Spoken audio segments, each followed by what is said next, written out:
Son José Montes, son o presidente de AGADA, que é a Asociación Galega de Autoescuelas. O traballo é levar un pouco o que é o tema da asociación. Eu son presidente desde novembro do ano 21 xa. A asociación naceu en Santiago, e como a maioría dos socios éramos de Lugo, decidimos traela para Lugo e elixir un presidente que fora aquí de Lugo, que a maioría dos socios de todo Galicia éramos de Lugo. O proxecto, máis que nada, é defender os intereses comuns das autoescolas.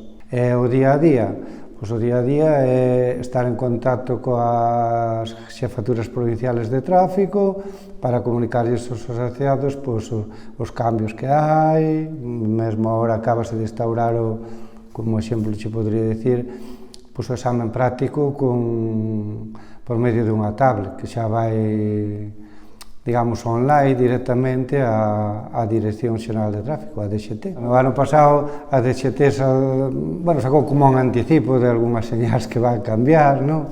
Foi así como un globo sonda, porque de momento aínda non entraron en vigor. Está proyectado a que se cambie o Reglamento General da Circulación por medio dunha lei orgánica e para introducir o cambio con estas señales. A señal dos nenos que salen, por exemplo, do cole, agora a nena vai diante, polo tema da igualdade de xénero, que responde a ese tema e que está ben, non? Hasta que se modifique e salga publicado, pasen 3 meses, porque as leis en materia de tráfico, unha vez que salen no BOE, no Boletín Oficial do Estado, teñen que pasar 3 meses para que entren en vigor. Se actualizan as normas, tamén se teñen que actualizar as señais, que sempre quedaron aí un pouco en segundo plano, e hai algunhas aí antiquísimas, vamos, por exemplo, eu que sei, as señales do paso a nivel, non?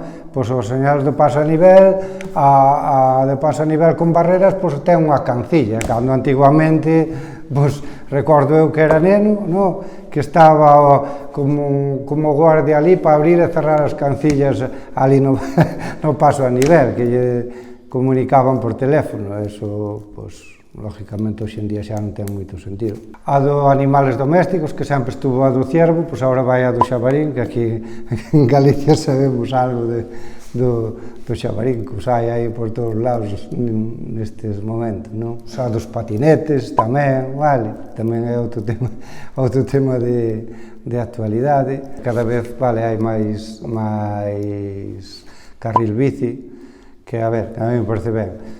Un vehículo alternativo aí aos demás de motor que contaminan, non? E además é moi saludable. Entonces, a das persoas maiores, cando nos acercamos aos asilos ou a sitios que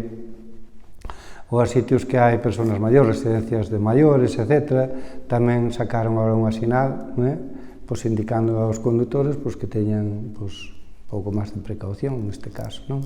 As zonas de cero emisións programáronse para as cidades de máis de 50.000 habitantes, vale? Entonces, Lugo, como sabemos, vai afectar, pero digamos que é a capital, a única de toda a provincia que ten esa población, que supera esa población. A tendencia é a que as cidades sean habitables, non? Os vehículos sí que teñen que existir, pero tamén, antes que os vehículos, asistirmos as persoas. Entonces, ten que haber aí un equilibrio, entendo eu.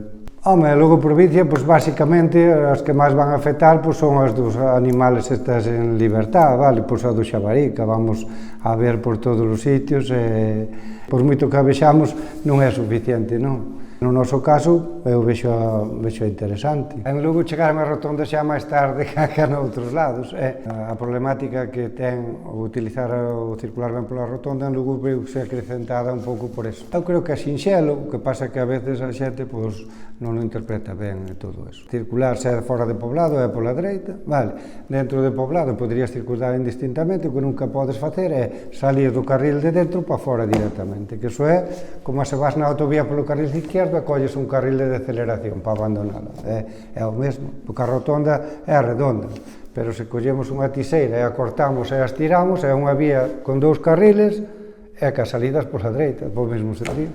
entonces nunca podes salir de dentro para fora directamente. Eu creo que é moi sinxelo, que se non tú vas utilizando o carril de izquierdo para adiantar, por exemplo, e ves que te vas pasar da salida, das outra volta porque volves ao mesmo sitio e colles o carril dereito con antelación e pois abandonar. Que pasa? Que agora tamén están instaurando as rotondas señalizadas, digamos, entonces aí sí que xa con flechas e señais, pois xa me indican se podo ou non utilizar os dous carriles para salir.